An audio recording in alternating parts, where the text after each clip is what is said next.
Amigos, bienvenidos a una nueva edición de Foro Digital.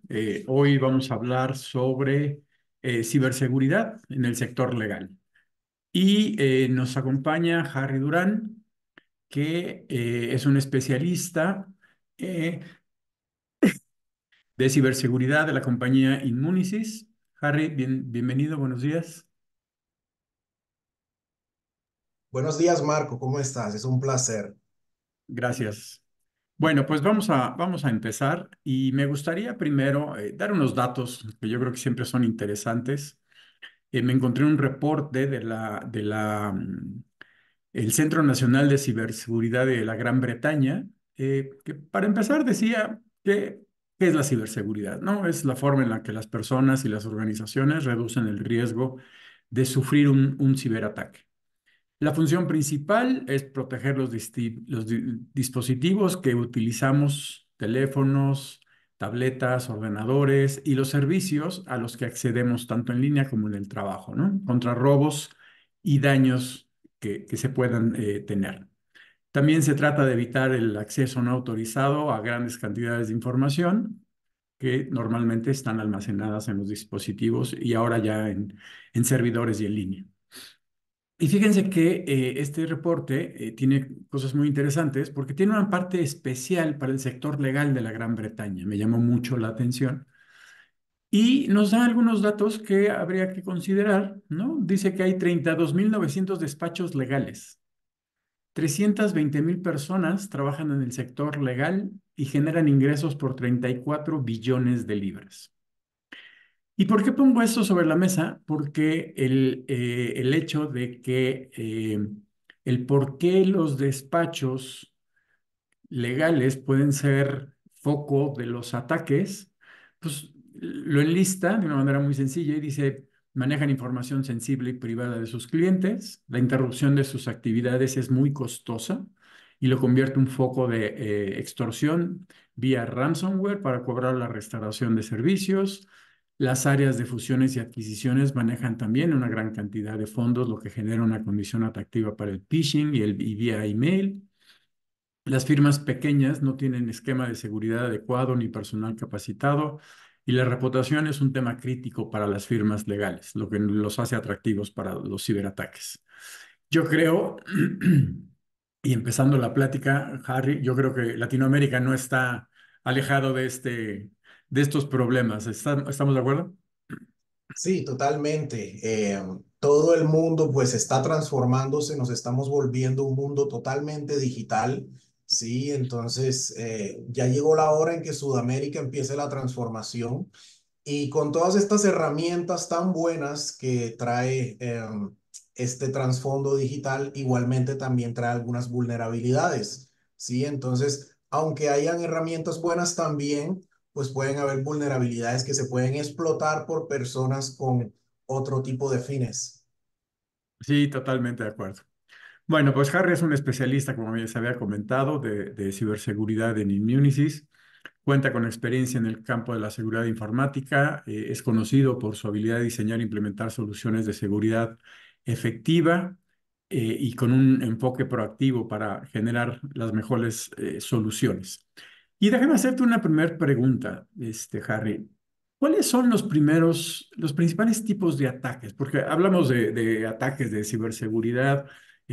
América Latina sabemos que es uno de los principales focos mundiales y hace una semana volvieron a hackear centros de cómputo del gobierno federal aquí en México. Pero para empezar, ¿cuáles son los principales tipos de ciberataques que una firma legal enfrenta hoy en día? Bueno, específicamente hablando de firmas legales, yo pensaría que hay tres, como tú bien lo dijiste, y creo que los voy a clasificar por nivel de criticidad, ¿sí? ¿Mm? Hoy en día podría decir de que uno de los más críticos sería el ataque de ransomware, sí, muy bien lo mencionaste antes igualmente. Tenemos igualmente el origen de algunos ataques que vienen por medio del phishing y las firmas legales igualmente afrontan una vulnerabilidad o un tipo de ataque muy común que es el tipo de espionaje, ¿no? El espionaje en todos sus sentidos, cualquier tipo de infiltración de datos. Serían más o menos esos tres. Ok. ¿Y cómo se debe de preparar una firma para atacar o para defenderse de estos tres grandes ataques, Harry? Bueno, tengo cuatro puntos, ¿no? Uno de esos yo diría que sería una buena inversión, pero cuando me refiero a inversión, me refiero a dos cosas. Una empresa tiene que invertir primero en la concientización de los funcionarios, ¿sí? Entonces, el escenario interno tiene que estar todos en la misma página, por así decirlo. Tenemos que saber todos cómo utilizar las herramientas en el modo correcto y al mismo tiempo se debe de tener cuidado con el tipo de información que cada persona está cargando, ¿no? Sabemos que las firmas digitales contienen datos e informaciones muy clasificadas. Entonces, el debido uso de ese tipo de datos refiere y consigue reflexionar a cada una de las personas para el cada tipo de cuidado, ¿no? E igualmente la inversión en herramientas de seguridad que puedan llevar a cabo un refuerzo, ¿no? En la empresa de gran alcance para ellas. Igualmente, hay otro punto muy importante que es el debido uso del correo electrónico, sí, como bien hablaba antes del phishing. Las empresas necesitan estar blindadas, por así decirlo, con herramientas de seguridad avanzadas dentro del correo electrónico, ¿sí? Cuando me refiero a herramientas avanzadas, significa de que cada empresa necesita invertir en herramientas que estén de acuerdo a su nivel de criticidad con las cosas que ellas manipulan. Por ejemplo, si un banco que tiene, pues manejan todos mucho dinero, ¿no? Si el nivel de criticidad de todo ese dinero es alto, la empresa igualmente tiene que equilibrar ese nivel a la inversión de seguridad que utilice. Entonces, una empresa no con ese nivel de criticidad necesita igualmente un antivirus que sea pago igualmente, que tengan sus licencias y que tenga la mayor protección que llegue a ese nivel. No puede tener un antivirus, ¿sí? Que sea gratis, aunque obviamente son buenos, pero igualmente se necesita lo mejor que esté en el mercado, ¿sí? Igualmente cada una de las máquinas de los funcionarios necesitan estar protegidas. De preferencia, un EDR o comúnmente llamado como antivirus que tenga la protección de detección y respuesta automática. Y por último, también se necesitan monitoreamiento en soluciones de compartimiento. Tal el caso de SharePoint o de Google Drive, se necesita que haya una seguridad de monitoreo, una auditoría en cada uno de esos sistemas para que no haya robo de informaciones e igualmente para que haya una integridad completa en cada una de las informaciones de las firmas legales. Harry, cuando hablas de inversión y muchas veces los despachos como que siento que no, como que no le tienen miedo a invertir, ¿no? O dicen, creo que es una inversión que a mí no me va a pasar. ¿Qué pasa cuando comparas la inversión de cuidar y hacer un buen programa de ciberseguridad cuando de pronto puedes tener, contra cuando puedes tener un ataque? Bueno, esta es una pregunta muy común, ¿sí? Pienso que no solamente las firmas legales, sino muchas empresas que están intentando entrar a la parte de seguridad, generalmente tienen esta duda, ¿no? Si realmente vale la pena esa inversión, ¿no? Pero a mí me gusta mirarlo desde otro punto de vista, ¿no? Porque en sí al final no es cuánto dinero voy a invertir, ¿sí? Si nos ponemos a ver, como tú bien dijiste, Marco, ese contraste entre la inversión que yo voy a hacer en seguridad versus el prejuicio que yo voy a ganar por no haberme cuidado, por no haber cuidado la empresa, el prejuicio y la baja de reputación que voy a tener, nos vamos a dar cuenta de que el dinero invertido en la seguridad va a ser mucho menos y va a ser mucho más accesible. Porque es lo siguiente, Marco. Por ejemplo, hay cosas que simplemente, yo siempre lo digo, hay cosas que simplemente el dinero no puede recuperar de un día para otro. Cuando hay un ataque cibernético, todo se afecta en una empresa. Y Sí, algo que claro. es muy importante, como la reputación de la empresa, no se puede recuperar de un día para otro. Entonces, esa inversión en la prevención es 1000 veces mejor que una inversión en un ataque que probablemente se pueda o no se pueda rescatar. Sí, totalmente de acuerdo. Regresándome un poquito ¿cómo funciona el ransomware? Porque lo oímos por todos lados, pero no entendemos cómo funciona. Y si nos vamos, me gustaría revisar cada uno de los tres que nos platicaste para poder ampliar nuestro conocimiento, ¿no? Claro que sí, Marco. Bueno, refiriéndonos al ransomware, el ransomware en sí es una técnica final de los atacantes. ¿Sí? ¿Qué sucede? El ransomware, en pocas palabras, es el secuestro de datos de una empresa. ¿Sí? Hoy en día lo más valioso de una empresa son sus activos y sus datos. ¿Ok? Entonces, el atacante busca criptografar, bloquear esos datos para que el funcionario no los pueda volver a abrir más y a cambio de que los desbloquee o puedan ser disponibles de nuevo para el funcionario, él va a pedir un dinero de rescate. ¿Sí? Hoy en día ese es el ataque más usado en todo el mundo. Ok. Vemos que hay pandillas muy grandes hoy en día, como es el caso de Lockbit. Me imagino que muchas personas ya habrán escuchado de él, que incluso ya han logrado criptografar muchas firmas legales. Hemos visto algunas firmas legales de España que han sido víctimas de este tipo de ataques viniendo de este tipo de grupos. Entonces es un ataque muy certero, ¿sí? Que todos tenemos que estar conscientes de que en algún momento puede llegar a haber algún intento en nuestras empresas por este ataque. ¿Y este cómo se da? ¿Se da por medio del phishing, tengo entendido? ¿Como entrada Bueno, o es un ataque directo? Bueno, Marco, hay diferentes tipos de técnicas y tácticas que puede utilizar un atacante, ¿sí? Una de ellas es el phishing, ¿sí? Entonces, ¿qué sucede con el phishing? Como había dicho antes, el phishing entra por medio del correo electrónico, ¿sí? Cuando utilizamos el correo electrónico, un atacante puede intentar disfrazar su correo electrónico con malas intenciones y malos links, ¿sí? Que pueden llevar a cosas maliciosas. Él lo va a intentar disfrazar de tal manera de que el funcionario piense de que es un correo usual de la empresa, ¿sí? Él va a hacer eso con tal de que, por ejemplo, el cliente o el funcionario haga clic en cierto link del cuerpo del correo electrónico y de ahí él se puede basar o en robar datos de la empresa o en robar el usuario y la contraseña de esa persona para que él pueda literal hacer y deshacer dentro de la empresa de él. ¿Sí? Entonces, los dos van un poco de la mano. El Ujú. phishing puede ser para ganar acceso inicial y luego el ransomware siendo el ataque final hacia una empresa. Perfectísimo, eso es muy importante, por eso tenemos que proteger el mail, ¿no? Y en el tercer caso, Harry, Sí, mencionaba que era todo tipo de espionaje, ¿sí? Hay muchas técnicas que los atacantes se pueden basear para que puedan robar informaciones. Hoy en día tenemos todos los infostealers, ¿sí? Tenemos la ingeniería social, que es muy importante, ¿sí? En esta parte.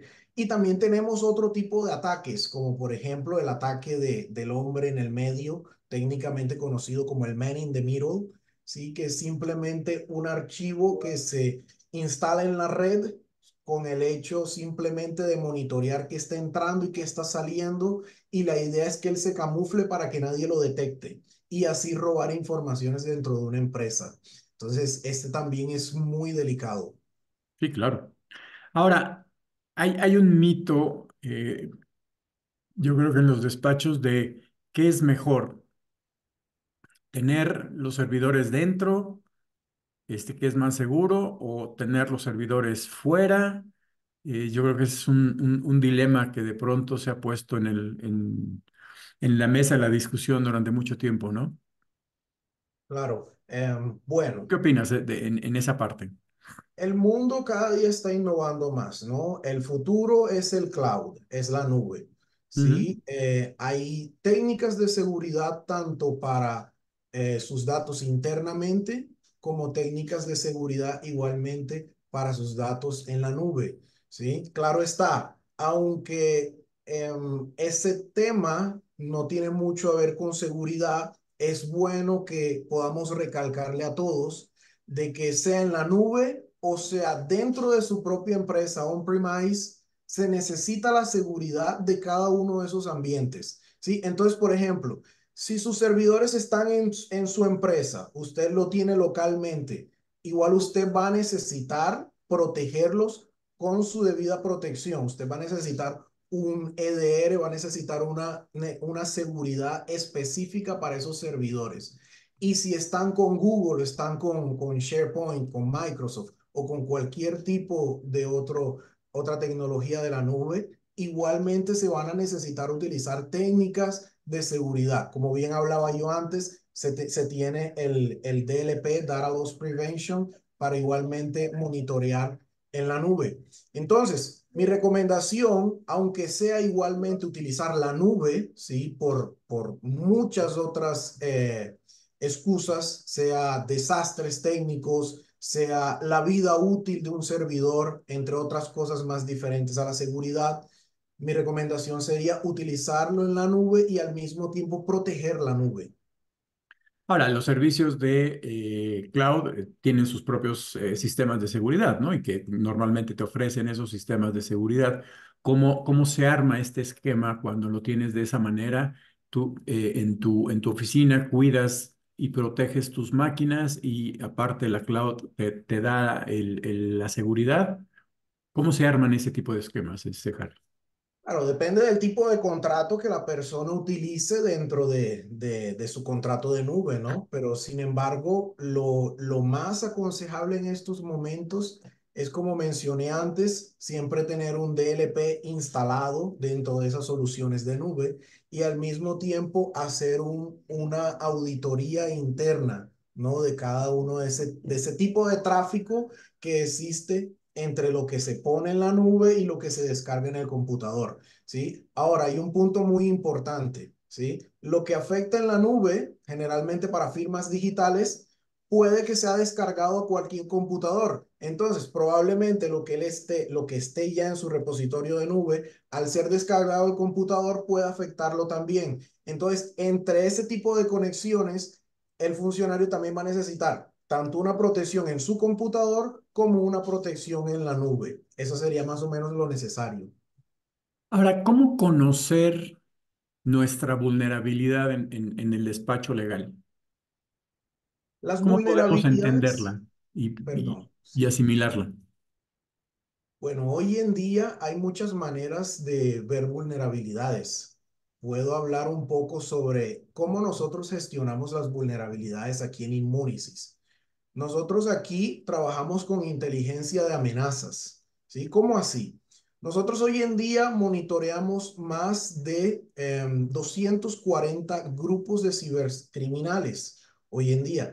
Y obviamente para que ellos puedan atacar una empresa, se necesitan basar en alguna vulnerabilidad actual o en una vulnerabilidad nueva que nadie ha pues descubierto. Nosotros monitoreamos esos grupos y verificamos de qué manera ellos están atacando cada empresa y de ahí nosotros hacemos evaluaciones a cada una de la empresa para ver qué tipo de vulnerabilidades ellas tienen y cómo taparlas para que sea una seguridad sólida en cada una de ellas. Claro está, las vulnerabilidades que ya existen, ellas son catalogadas, tienen su número de identificación y siempre, pues las empresas están innovándose cada día para actualizar un parche para que se puedan corregir esas vulnerabilidades. Pero siempre es bueno de que una empresa, específicamente una firma legal, tenga un contrato de inteligencia de amenazas para este tipo de corrección de vulnerabilidades. Perfectísimo. Ahora, el famoso concepto de los hackers blancos y los ciberataques o tiene que ver con encontrar las vulnerabilidades. Bueno, ahí, como bien lo dijiste, hay varios tipos de hackers, ¿no? Empezamos primero con el título, hackers.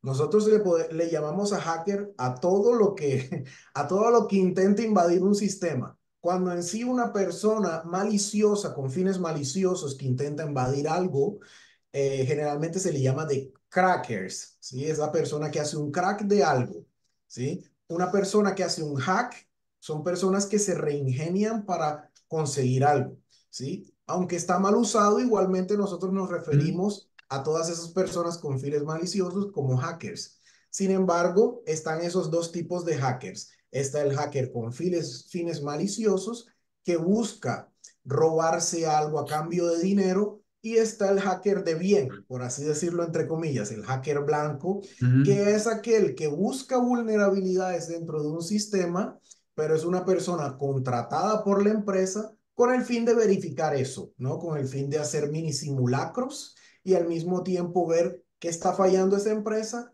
y cómo corregirlo, ¿sí? Entonces tenemos esos dos tipos de hacker que los dos hacen primero el primer método inicial, pero al final la respuesta es totalmente diferente, ¿sí? Es necesario, claro, tener los hackers blancos en cada empresa porque siempre es bueno saber cómo está fallando la infraestructura de seguridad de una empresa.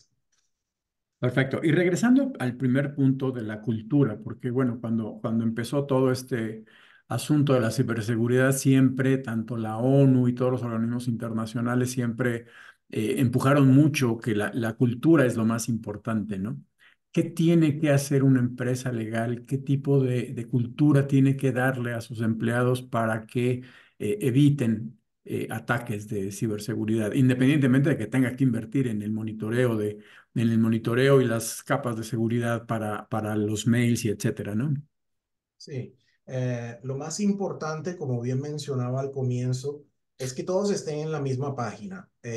Hay técnicas de concientización que empresas de seguridad tienen, incluso nosotros en Inmunicis ofrecemos ese tipo de concientización, ¿sí? Las personas tienen que saber cuándo un correo electrónico, y no solamente un correo electrónico, sitios web, archivos que aparecen en su sistema, etcétera, etcétera, pero la persona tiene que estar familiarizada de cuándo es algo legítimo y cuándo no, ¿sí? Cuándo hay un dato sensible y cuándo lo puedo compartir y de qué manera compartirlo. Qué tipo de palabras usar a la hora de hablar sobre algo crítico y qué tipo de palabras no usar. Esos son tipos de inversiones igualmente que las empresas deben hacer para cuidar ese tipo de cosas, ¿no? Entonces, está la inversión en herramientas automatizadas, pero al mismo tiempo también está, como bien lo dijiste, la inversión interna en cada uno de esos funcionarios. Generalmente se utiliza esa concientización en el lado del correo electrónico, pero igualmente aborda otro tipo de temas, como cuándo sé si lo que yo voy a clicar me va a llevar a un sitio legítimo, ¿sí? Cuando yo sé si la dirección de la página web está correcta o tiene algo diferente, ¿sí? Cuando yo sé, como por ejemplo, esas llamadas que nos hacen pidiéndonos el nombre completo, la tarjeta de crédito, los tres números de atrás, ¿sí? Generalmente las personas sospechan, ¿no? Ese es el punto que queremos llegar. ¿Cuándo un usuario debe sentir esa misma sospecha cuando hay alguna movimentación extraña dentro del ambiente que él utiliza? Y una última pregunta, ya para terminar nuestro webinar, nuestro foro digital. Harry, el dilema de usar Zoom, de usar Teams, de usar WhatsApp. ¿Qué, qué papel juegan las redes sociales y este tipo de herramientas dentro de la ciberseguridad de las empresas? Porque hoy por hoy, alguien me decía el otro día, pues ya el mail ya ni lo uso, todo me lo mandan por WhatsApp, ¿no? Entonces también hay una parte de ciberseguridad que tenemos que cuidar por ahí. ¿Cómo estructurar esta parte? ¿Qué tanto miedo tenemos que tener del uso de estas herramientas? Claro que sí, es muy importante este tópico que estás hablando porque sí, cada empresa en sus políticas debe de definir el medio de comunicación oficial, ¿sí? Y cada empresa debe de asumir el riesgo que tiene cada medio de comunicación, siendo pago o no, con su seguridad, ¿sí? Entonces, hay algunos tipos de comunicaciones que aunque tengan un envío de datos criptografados, el simplemente hecho de que ellas no sean pagas, pues no van a establecer un grado máximo de seguridad. Bien. ¿Sí? Entonces, eso empieza desde el comienzo del plan de seguridad de una empresa. Y es ahí en donde yo quiero reforzar algo que nosotros hacemos aquí en Inmunicis. Nosotros hacemos evaluaciones de riesgo cibernético para un negocio, ¿sí? Específicamente en la parte de firmas legales.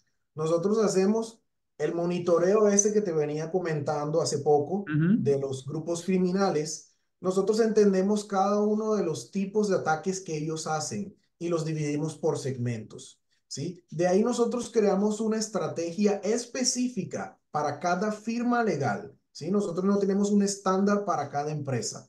Hacemos consulta de la empresa, vemos cuáles son sus fallas, vemos cuáles son sus beneficios, sus puntos fuertes, y de ahí ayudamos a que la empresa tenga una cultura madura en seguridad, ¿sí? Entonces, por ejemplo, si están utilizando X sistema de conversación, nosotros podemos aprofundar un poco sobre ese tema y mostrarles cuáles serían los puntos buenos y los puntos malos de utilizar ese tipo de sistemas, que es algo muy importante en cada empresa, ya que pues muchas veces hay un poco de desorden en ese tipo de sistemas. ¿Sí? Y aquí entra un poco esa parte del espionaje que te venía comentando al comienzo. ¿Sí? Ajá. Si yo no puedo saber cómo comentar algo en un sitio de comunicación que no esté tan seguro, estaré expuesto a robo de información sin que yo lo sepa. Totalmente de acuerdo. Pues, Harry, muchísimas gracias. Ha sido muy interesante. ¿Nos puedes platicar algo más de Immunicis para los que nos están escuchando? Claro que sí. Bueno, nosotros en Immunicis, desde el 2017 que fue fundada, ¿sí? Empezamos en Brasil, ahora estamos en toda América Latina y en otros países también del habla inglesa. Nosotros trabajamos de forma consultiva, ¿sí? Todo lo que he hablado el día de hoy lo cubrimos.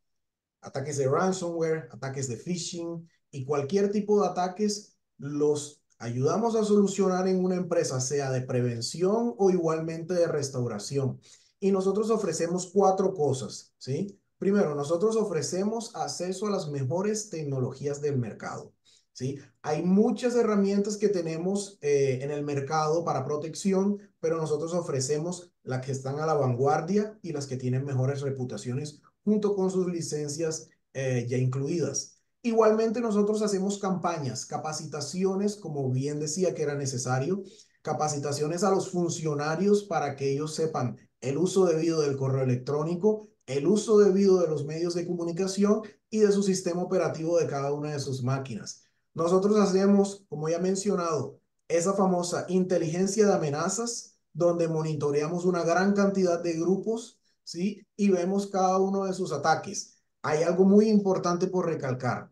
Hoy en día, cada 8 de 10 ataques son realizados por medio de credenciales, usuarios y contraseñas que han sido expuestas en la Deep Web, en la Surface Web, en Telegram, en grupos de WhatsApp y en grupos de Facebook. ¿Sí? Nosotros analizamos cada una de esas cosas para ver si alguna credencial de su empresa ha sido expuesta. Ok. ¿Sí? Verificamos cada una de esas cosas por ustedes para que sepan qué tan blindados está su empresa.